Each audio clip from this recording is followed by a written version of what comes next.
Continuamos en el programa de la noche. Organizaciones disidentes en Cuba expresaron su deseo de que la visita del presidente Barack Obama a la isla no solo se enfoque en revisar los avances del proceso de restablecimiento de relaciones bilaterales. Ellos también pidieron al mandatario que ayude a democratizar la isla e inste de manera inmediata al régimen de los hermanos Castro para que cese la represión. Estas consignas fueron apoyadas por ONGs defensoras de los derechos humanos como Human Rights Watch y Amnistía Internacional. Estoy muy interesado en ir a Cuba, pero creo que las condiciones tienen que estar bien. Me encantaría usar una visita como una forma para destacar el progreso. Si van hacia atrás, no hay mucha razón para estar allí. En estas declaraciones entregadas el 14 de diciembre del año 2015, el presidente Barack Obama dejó claro que no iba a visitar la isla, a menos de que las condiciones de derechos humanos mejoraran. Pasaron 3 meses de aquellas aseveraciones y las cifras no reflejan precisamente una mejoría. Según la no gubernamental Comisión Nacional de Derechos Humanos y Reconciliación Nacional de Cuba, entre enero y febrero de este año se presentaron 2.555 detenciones arbitrarias de opositores, contra 489 en diciembre del año 2014, cuando Obama anunció su decisión de restablecer los lazos con Cuba. Son cifras que dan cuenta que el respeto a los derechos fundamentales en la isla siguen siendo materia pendiente. Para la organización cubana en el exilio, el convidado de piedra, Obama está legitimando a una dictadura de casi 6 décadas que en medio del deshielo ha incrementado la represión. Hay actores que creen que esta visita solo va a legitimar al régimen y hay otros actores que creemos que esta visita va a ayudar, sobre todo al pueblo cubano. El mandatario estadounidense, quien prevé reunirse con disidentes cubanos, se comprometió en una carta con la organización disidente Las Damas de Blanco a tratar directamente con Raúl Castro los obstáculos al ejercicio de los derechos humanos en la isla. Entiendo plenamente los obstáculos que los cubanos de a pie enfrentan para ejercer sus derechos. Estados Unidos cree que nadie, en Cuba o en cualquier otra parte, debe enfrentar amenazas, arresto o acoso físico simplemente por ejercer el derecho universal de que sus voces sean escuchadas. Sin embargo, desde ya el régimen ha dicho que no negociará cambios netamente internos por la visita del presidente estadounidense.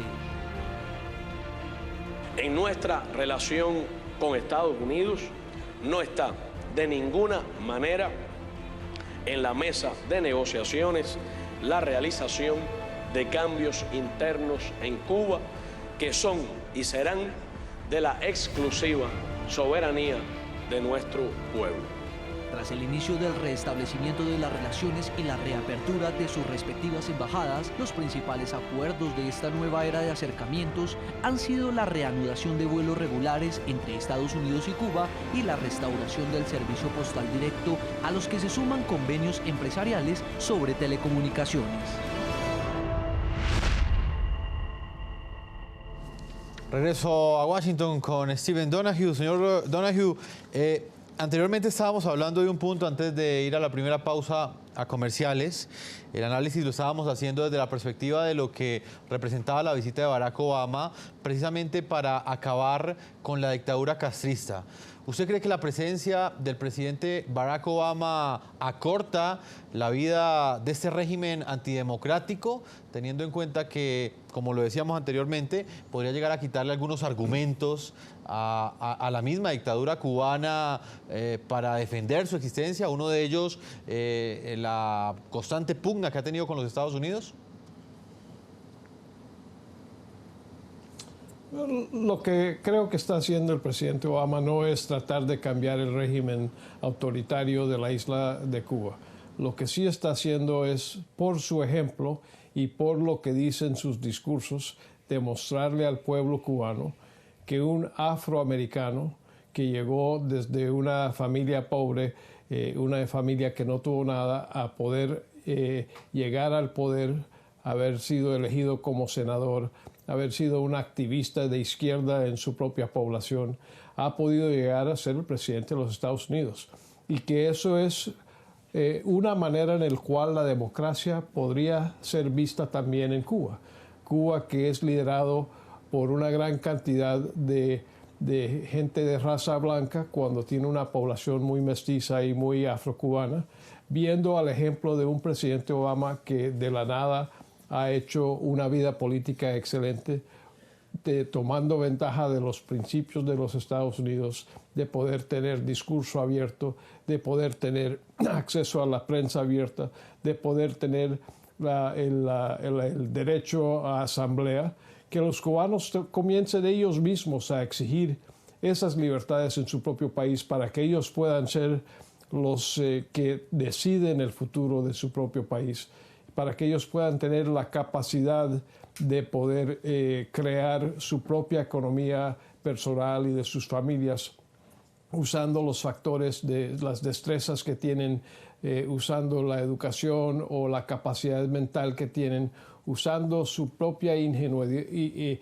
capacidad para poder crear nuevas oportunidades. Y el presidente Obama va a estar demostrándoles por su ejemplo personal y por lo que han hecho otros en otras partes, que es posible tener un mejor futuro en Cuba si es que ellos están dispuestos a crearlo ellos mismos. Señor Ramón Saúl Sánchez, ¿usted qué opina? Esta visita y este proceso de normalización de las relaciones entre Estados Unidos y Cuba va a acabar o entrega, digamos, algunas posibilidades para que finalice el régimen de los hermanos Castro? La libertad de Cuba tiene que venir a través del pueblo de Cuba. Lo que necesita el pueblo de Cuba es que se escuche su voz. Está muy bien que el presidente se haya amigado con su eterno enemigo, la dictadura castrista, pero a la vez tiene que abrirse y tiene que escuchar la voz del pueblo de Cuba. Y estoy hablando ampliamente, no limitadamente, tanto acá afuera como dentro de Cuba. Yo creo que es importante que el presidente, cuando se habla de inversiones en Cuba, cuando se habla del capitalismo, haciendo negocios con el totalitarismo, con el capitalismo de Estado que existe en Cuba, que también el presidente hable, por ejemplo, de principios como los principios Sullivan, como los principios Arcos, a la hora de esas compañías hacer negocio con Cuba, donde no hay sindicatos laborales que protejan los derechos de los obreros, donde no hay leyes que protejan esos derechos, porque el régimen de Cuba ha establecido un sistema de explotación del hombre por el Estado, donde el régimen es el que percibe el salario de esos obreros y luego le da una migaja a ellos, se queda con la mayor parte. Estas son cosas que a la vez que se están liberalizando todas estas medidas, todas estas sanciones se están desvaneciendo, hay que también estar pensando en los derechos y en la voz del pueblo de Cuba. Lo que se habló anteriormente, ¿qué va a pasar el día 24 de febrero del 2018? Cuando Raúl Castro, que ha anunciado luego de 57 años de manera inconsulta en el poder junto a su hermano, que va a terminar su mandato, el próximo, el sucesor, va a ser nombrado de un dedazo, va a ser parte de su familia, o desde ahora debíamos ya estar hablando, y el presidente puede servir de intermediario en esto, del proceso eleccionario para ese tiempo y creando ya las bases de libertad de los partidos políticos, libertad de prensa, libertad de expresión. Nada de esto está pasando en Cuba, se está revirtiendo y nosotros decimos esto, los ojos abiertos del mundo, porque durante la visita del presidente Barack Obama, el régimen de Cuba va todavía a agudizar más la represión contra la sociedad civil y los activistas dentro del país, que ya ha comenzado a amenazarlos. Y dentro de esa represión quería preguntarle algo. El Movimiento Democracia había anunciado que tenía previsto hacer precisamente una manifestación pacífica en las aguas cubanas frente a la situación de la isla. ¿Realmente qué sucedió? Porque tuvimos conocimiento de que no se iba a llevar a cabo. Lo que sucedió fue que el gobierno se va a llevar a cabo, a menos que el tiempo no nos lo permita. Vamos a lanzar las luces de libertad, pero de las 12 millas. El gobierno de Cuba ha mantenido la posición con los Estados Unidos que nosotros no tenemos los cubanos derecho a entrar dentro de las aguas cubanas, y el gobierno de los Estados Unidos mantiene un decreto presidencial en contra nuestra para que no entremos, y nos acaban de negar el derecho nuestro a manifestar pacíficamente frente al malecón, diciendo que esto interrumpe las relaciones internacionales. Y es aquí donde nosotros le decimos al gobierno de Estados Unidos: usted debe abrir su gobierno al diálogo también con la oposición, funja de mediador ante el régimen de Cuba, para que el pueblo de Cuba comience a recobrar los derechos, no solamente los capitalistas de Estados Unidos. Señor Sánchez, señor Donoghue, vamos a hacer una segunda pausa a comerciales. Yo invito a ustedes, nuestros televidentes, a que continúen opinando al tema de análisis de hoy en el programa La Noche. ¿Creen ustedes que la histórica visita del presidente de los Estados Unidos, Barack Obama, a Cuba, logrará o no mejorar las condiciones de derechos humanos en la isla? Vamos a hacer una pausa a comerciales y cuando regresemos estaremos leyendo algunas de sus opiniones. Ya regresamos con La Noche.